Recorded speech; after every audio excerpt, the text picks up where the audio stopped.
endless deserts and deep gorges. Along the old Silk Road, we travel by train through a mysterious country, Uzbekistan.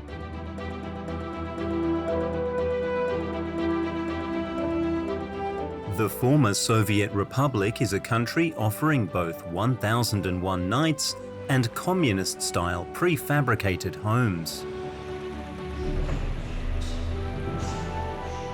A country with strong women, twins in uniform, and some very special camel driving techniques.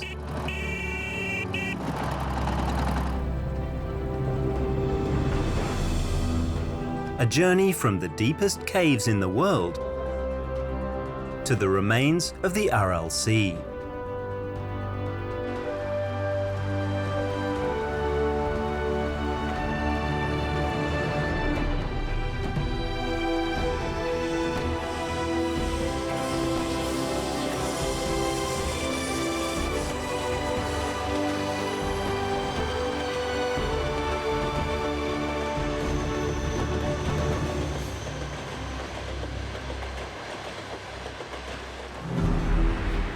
Tashkent, capital of the Presidential Republic of Uzbekistan, founded only in 1991.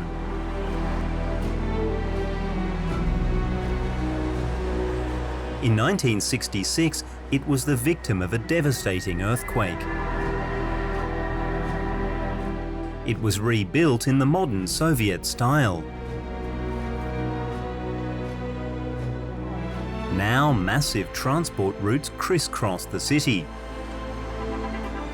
The main train station is located in the city centre. Waiting on Platform 1 is the so-called Silk Road Express.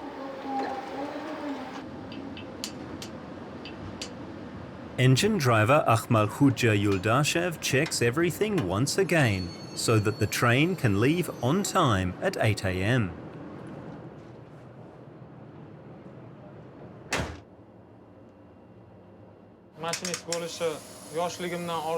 Even as a child, I dreamed of becoming a train driver because my father was one.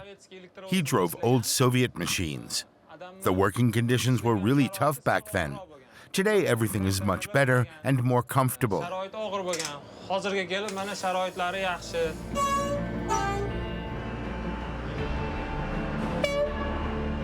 The railroad is still a lifeline for Uzbekistan and its 33 million inhabitants.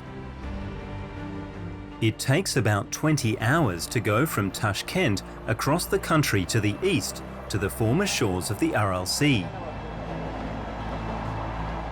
The road network is poor in Uzbekistan and flying is expensive. Because of this, most people just take the train.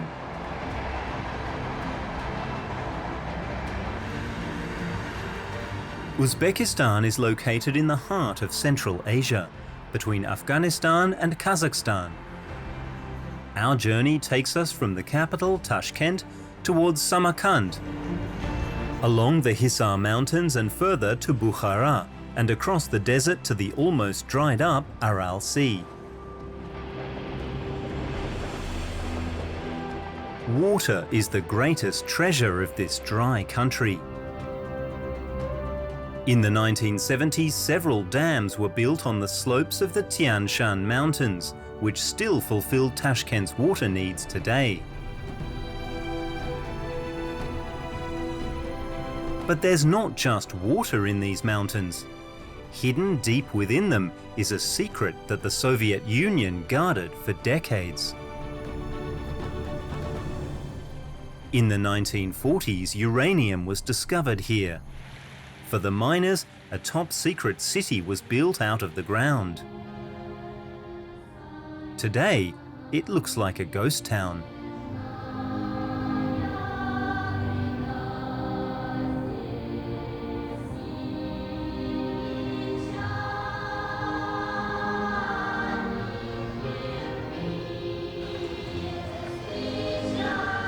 One of the last inhabitants of Yanyabad is Marat Enyakeyev, who was one of the first people born here 67 years ago.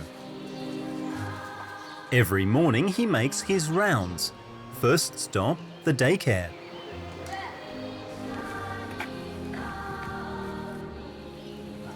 Вот 67 лет назад, в возрасте 1 месяца, меня... I was only 1 month old when my parents brought me to this daycare in 1954. 25 лет назад, Now nobody is left. случился распад Советского Союза, When the Soviet Union collapsed and the mine was closed, there was no more work and almost everyone left. из-за безвыходности. Не было работы, не было заработка. Things are lonely in Yanyabad.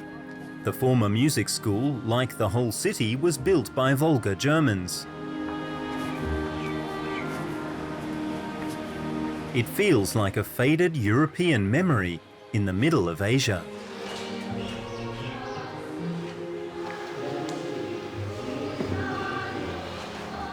Я имел опыт обучения в этой школе 3 года на фортепиано. When I was a child, I took piano lessons here.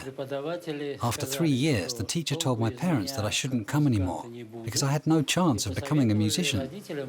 I was incredibly happy with this statement. Я был бесконечно рад этому событию. 5 years ago, Marat got married for the second time to his childhood sweetheart, Larissa. What are we having today? Cheese soup. Will it taste good? Of course, you know it will. I can't remember.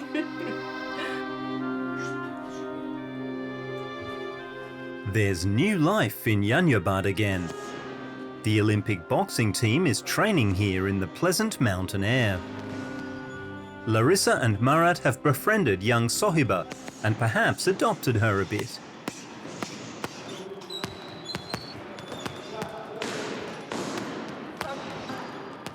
Я занимаюсь боксом с 2017 года. I started boxing in 2017 and I've been on the national team since 2019. Half of the month I'm at home and the other 2 weeks I train here. 2 раза в месяц. Я не знаю, тебе должен понравиться. Now eat a nice bowl of soup. Я, конечно, скучаю без I am very этого. oft homesick, but my will to achieve something in boxing is simply greater. Всё затмевает.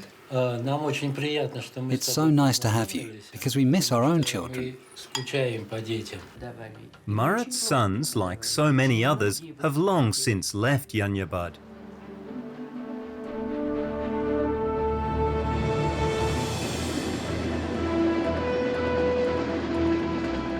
The Silk Road Express has left the mountains behind and is now moving through increasingly sparse vegetation.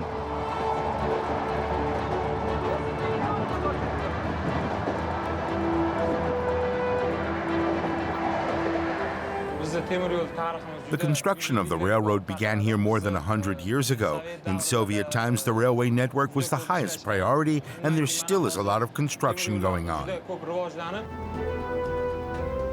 Thousands of years ago, caravans travelled along the banks of the Zarafshan River to the east and west. It's the lifeline of probably the most legendary city in Central Asia, Samarkand.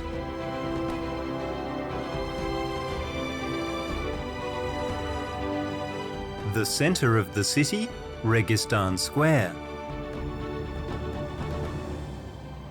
Today, a popular spot for photos, and in the 15th century, the site of the most prestigious university in the Islamic world. Uzbekistan is considered a police state, and recently even has special police for tourists. Twins Fatima and Zuhra were actually English teachers before they joined the police. Their beat, the Registan. To wear a uniform, it was a dream from our childhood, and how opening new department, the tourist police department, we were the first who started to work here. So I thought, it's me, and I took my sisters with me. Patrolling isn't that easy for the two of them, because the tourists want one thing above all, a photo with the twins in uniform. the people, especially teenagers, wanted to take a picture. And mostly girls, they wanted to be like policemen like us. This place was a hub for mathematics and astronomy in the 15th century.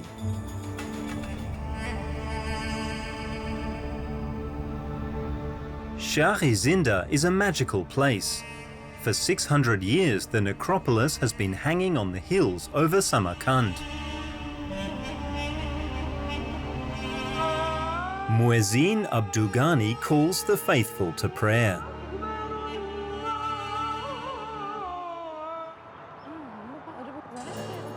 The large tomb lies within the twins' precinct.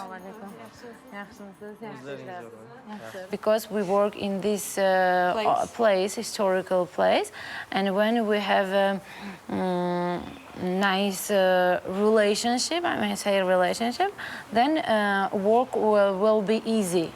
If some troubles happened with tourists, we may work together.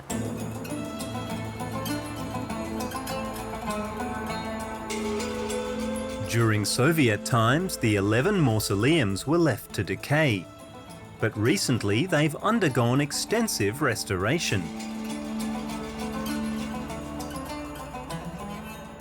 Bundan oldinlari O'zbekiston mustaqillikka erishishdan oldin in the past, life as a devout Muslim was very difficult.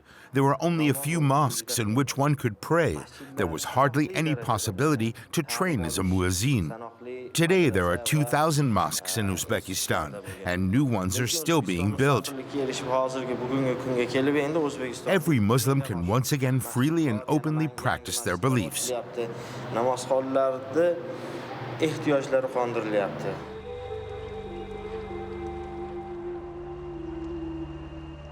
Muezzin Abdugani is also responsible for the care of the tombs. The most important place in the complex, the tomb of Abbas, who is said to have brought Islam to Samarkand.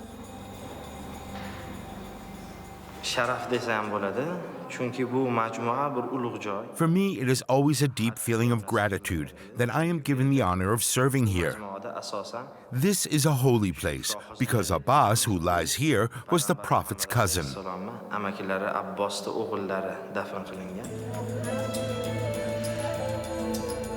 It's evening in Samarkand. The police twins Fatima and Zuhra have been invited to their grandmother's house for a small family celebration.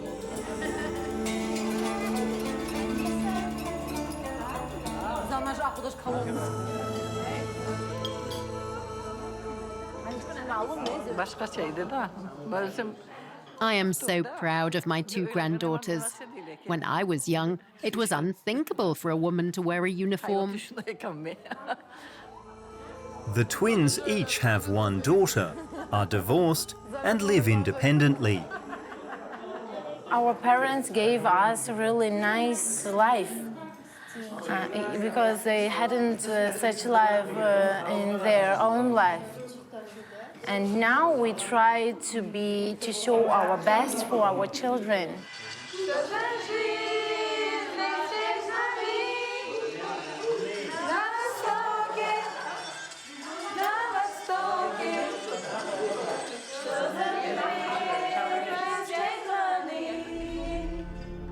To the east of Samarkand, mountains rise abruptly from the landscape.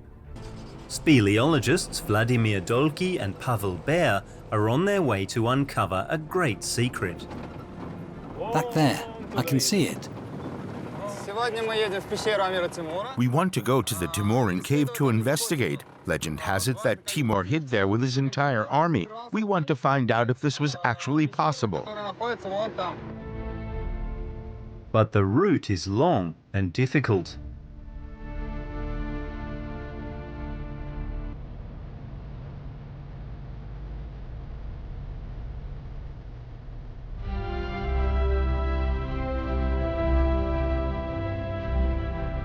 After 18 hours on bumpy roads in an all-terrain vehicle, they can continue only by foot. Мы сегодня ехали целый день, очень устали. The trip was very long and we're tired. We won't make it to the cave today. We'll set up camp here. And tomorrow morning, it all begins. Heading down into this canyon.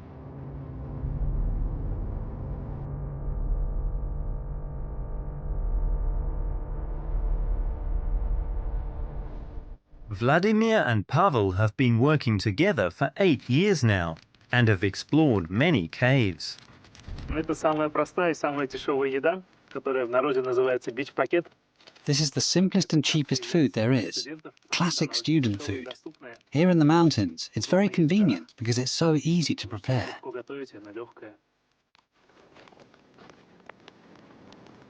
Here in the mountains, there's hardly any infrastructure. The two men are on their own. They must be careful, especially in the evening. After all, bears and leopards still live here.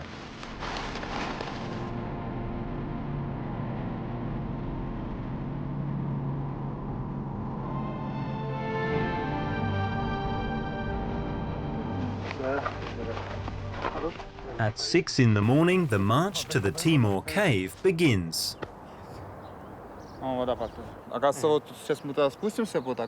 We have to go down here and then along the river through the gorge and then back up again. The cave must be behind there somewhere.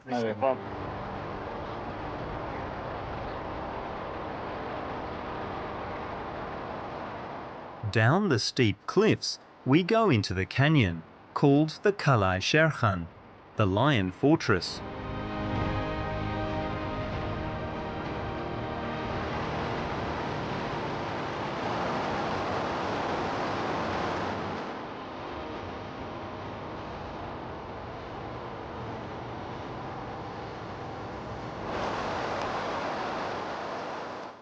The cave has 2 entrances. The explorers decide to take the smaller one.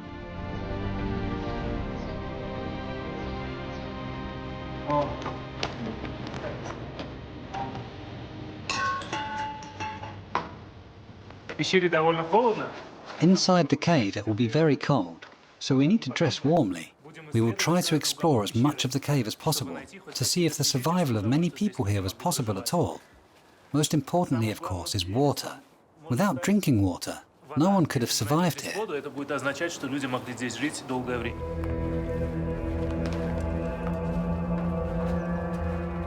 Even though it's really hot outside, inside the temperature drops quickly into the single digits. Вова, смотри, здесь какие-то остатки чего-то есть. Смотри, что тут есть. Looks like leftovers here. Take a look at this. I don't think so. Let's go. Наверное, нет, да? All right, let's go.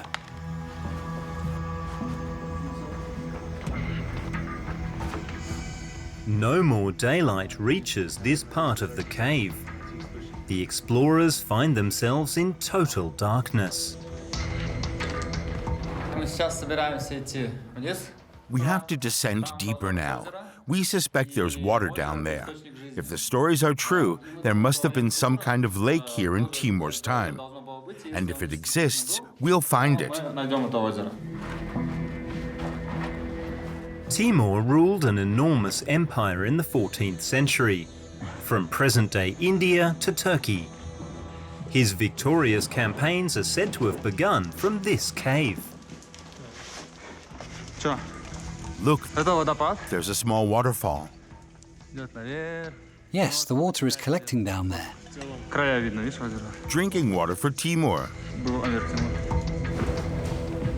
But was water alone enough to keep hundreds of soldiers and maybe even their horses alive?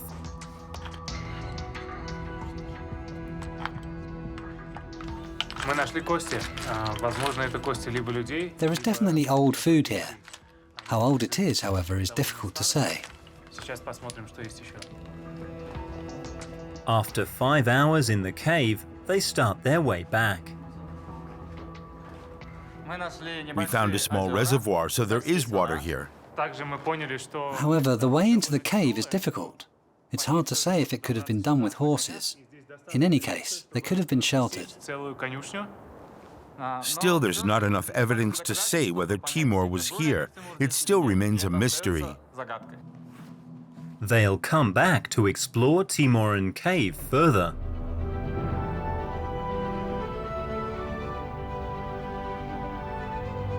From here, it's less than 100 kilometers to Afghanistan. The Silk Road Express is now heading west again. Everyone has their own way to pass the time.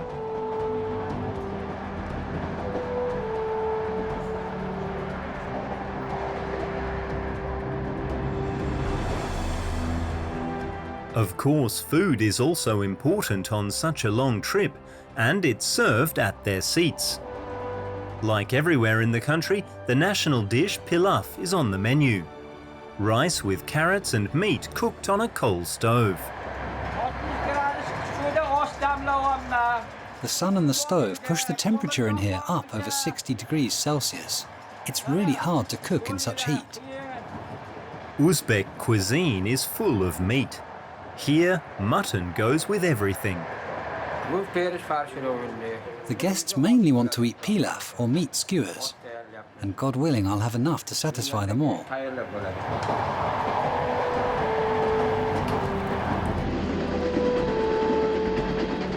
The train is now entering the next famous city, Bukhara.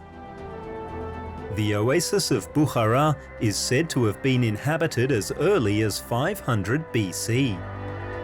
It was once famously rich and one of the most important stops on the Silk Road.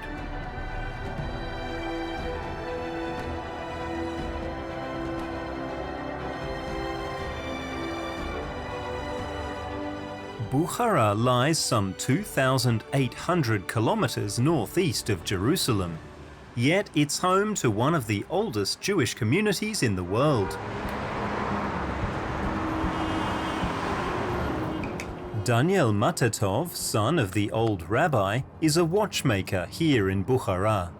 He's rented 1 square meter from a small travel agency to carry out his business.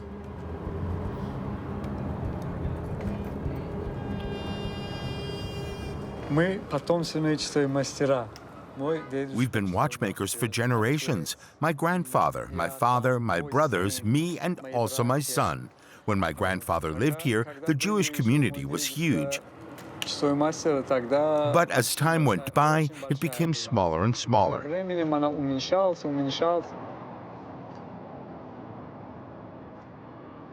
Every day at 6 o'clock sharp, the 53-year-old closes his store and heads home. The first Jews from this ancient community are said to have settled here after the Babylonian captivity, around 500 BC. Even 100 years ago, the Jewish community contained more than 25,000 members. Today, Daniel and his wife Lyubov and about 150 others make up the last Jews in the city. Well, how was your day? How was yours? Quite good.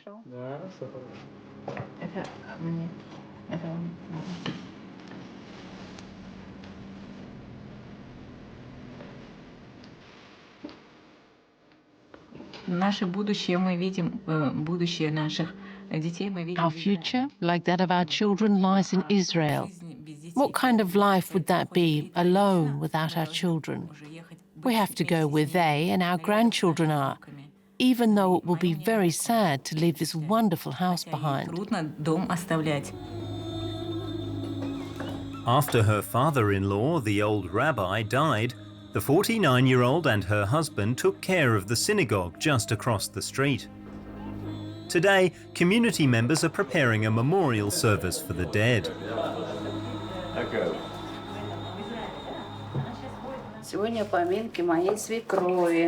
We want to remember my mother-in-law today.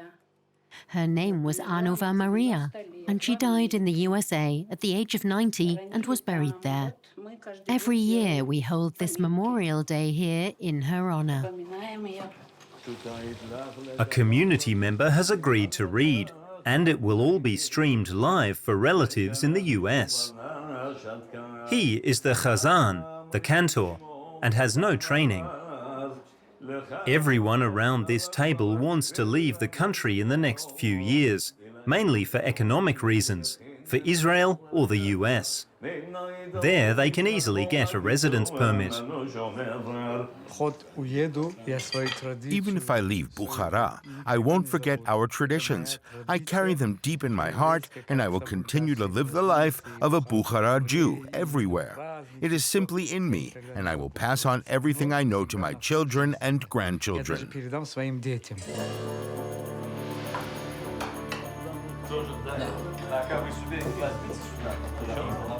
It seems that the 2,500-year-old history of the Bukhara Jews is about to come to an end. A religion that was indigenous here for over 1,000 years before Islam came.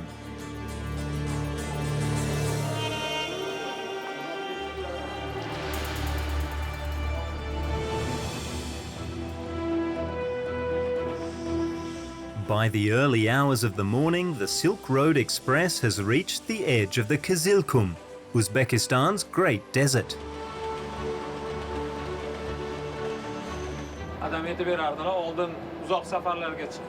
My father used to tell me how hard the work was, especially on long-distance trips.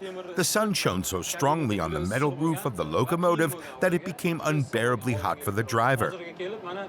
Today it looks completely different. The driver's cab is comfortable, and we even have air conditioning.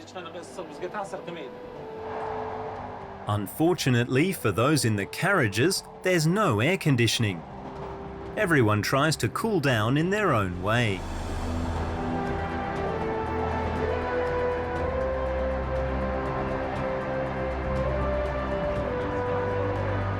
Despite the heat, the most important thing in every Uzbek train car remains the tea kettle.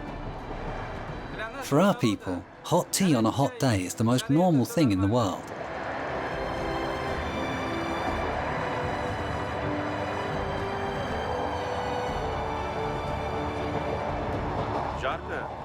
I've already taken off my shirt because of the heat. With a good working ventilation system, it would be more bearable here. But one rule still applies. If you drink cold water, you sweat more. If you drink hot tea, you sweat less. Kizilkum means red sand. The enormous desert stretches from the Karakum Desert in Turkmenistan through Uzbekistan to Kazakhstan. Originally, the desert was populated only by nomads, but was settled in Soviet times. Borders are unfamiliar to its inhabitants, so the Aldiarov family, originally from Kazakhstan, has been living on Uzbek territory for decades. Father Kalambay has decided that today should be a special day for his 13-year-old daughter.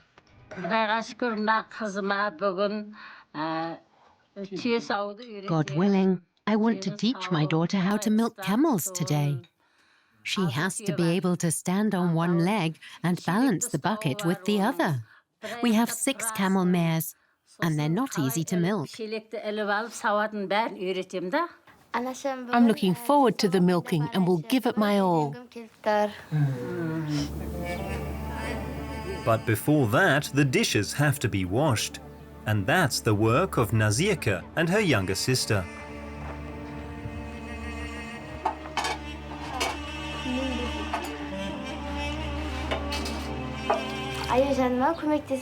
I'm happy to help in the kitchen, but now I enjoy working with the camels.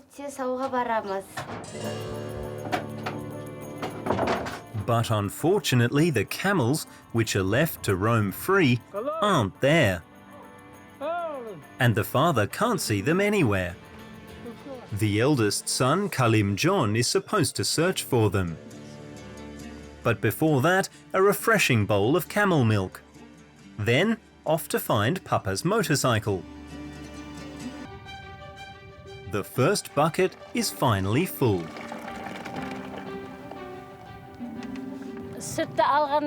Most of the time we sell the milk at the market.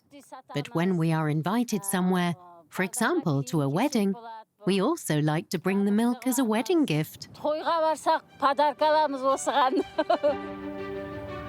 These camels too still have to be milked today. I think I now understand how it all works. Now I can help my mother with the milking. And she still has 5 more camels ahead of her today.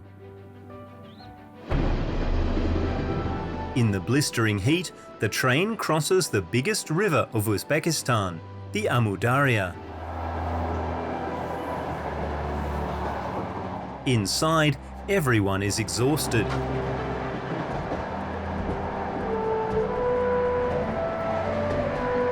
And the onboard restaurant has already closed.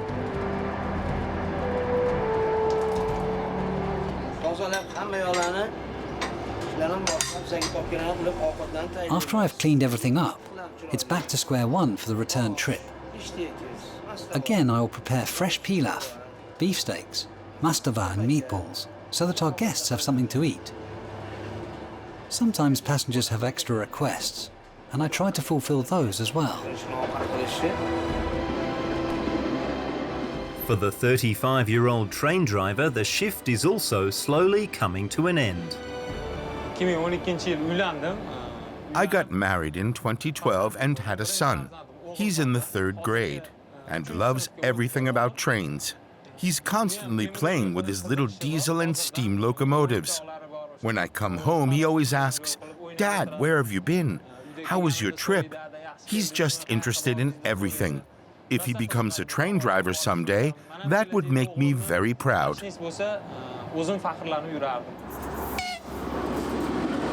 The Silk Road Express has almost reached its destination. Nukus, the former gateway to the Aral Sea. A little further north once lay the world's 4th largest inland lake. Starting in the 1960s, its tributaries were cut off to irrigate large cotton fields. Today, its coast is just a rock face in the desert. Not far away, the former port city of Moynak. Back in the 1980s, it was still located on a peninsula surrounded by water. Most of the people here survived by fishing. Today, their boats lie in the desert sand near the former harbour. Erosion of the sand is now the main problem in the region. A few years ago, a large project was started with the aim to make the desert green. Shahri is studying environmental science in Tashkent and is one of the first to witness the project's success. Hello, are you Vladimir? Yes, that's me. Vladimir Zuyev leads a conservation effort here. Едем на дно Аральского моря, чтобы ты своими глазами увидела. I'm going to take you to the bottom of the Aral Sea. There, you can see the plants for yourself. I've heard and read a lot about your program. Now I'm very curious to see what it looks like.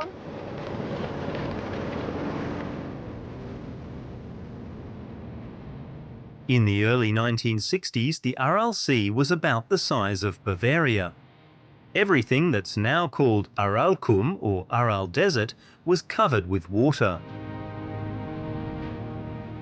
To the right of the path, the first results of the planting project are already visible.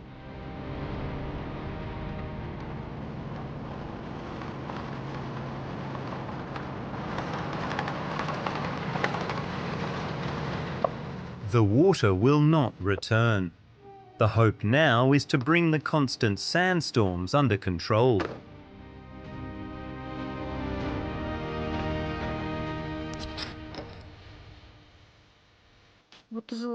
I can hardly imagine that 30 years ago this place was deep at the bottom of the lake. Today people just walk around here. Unimaginable. Shahri's grandmother herself comes from Moynak.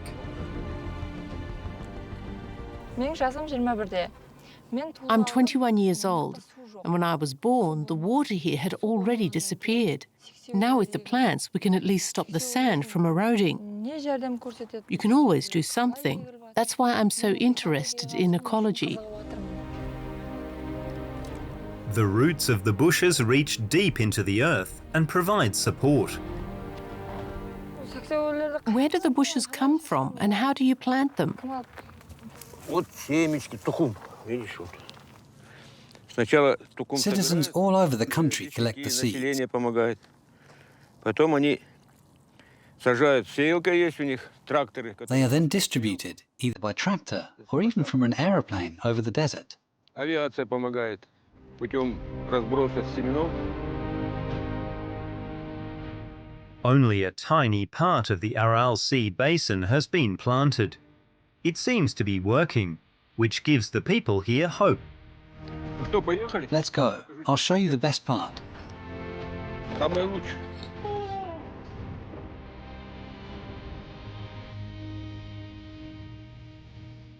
The water of the Aral Sea.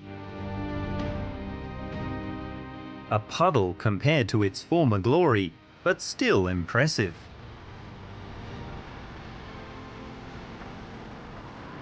Vladimir's father is still a fisherman, and he himself has a very special connection to the water. Come on, we're going swimming. На море купаться. No, not me. О, здорово, Аральское море. Hello, Aral Sea. Here is your son, Vladimir.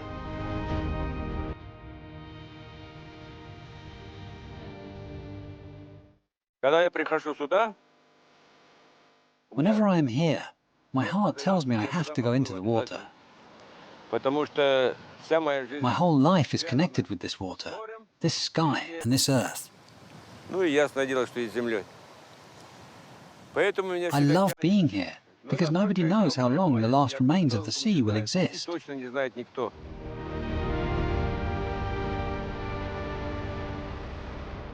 Despite his moving words, he can't persuade Shahri to join him.